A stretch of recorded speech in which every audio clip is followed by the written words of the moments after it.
எரிகோ நகரத்தில் சக்காய் என்பவன் வாழ்ந்தான். அவன் ஹைட் சின்னதாக இருந்தாலும் டாக்ஸ் ஆபீசர் ஆக வேலை செய்து வந்தான். ஆனால் மக்கள் அவனை பற்றி நல்ல எண்ணம் வைத்திருக்கவில்லை, ஏன்னா அவன் சில சமயம் அதிக பணம் எடுத்துக்கொள்ளுவான். இதுவரைக்கும் எல்லாரும் அவனை தவறாகத்தான் பார்த்தார்கள். ஆனாலும் சக்காயின் மனசில் ஒரு ஆசை மட்டும் இருந்தது, நான் ஒருமுறை இயேசுவை நேர்ல பார்க்கணும் என்று.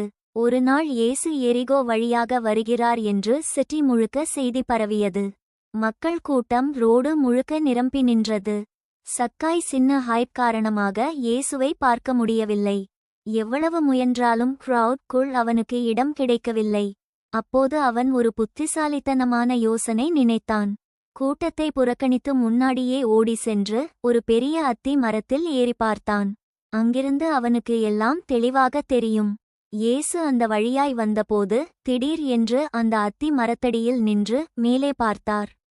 அனைவருக்கும் அதிசயமாய் இயேசு சக்காயை பெயரால் அழைத்தார். சக்காயே, சீக்கிரம் கீழே வா, இன்று உன் வீட்டுக்கே நான் வருகிறேன் என்று.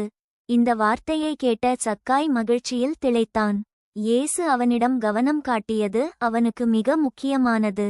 சக்காய் உடனே மரத்திலிருந்து இறங்கி இயேசுவை தன் வீட்டுக்கு அழைத்து சென்றான்.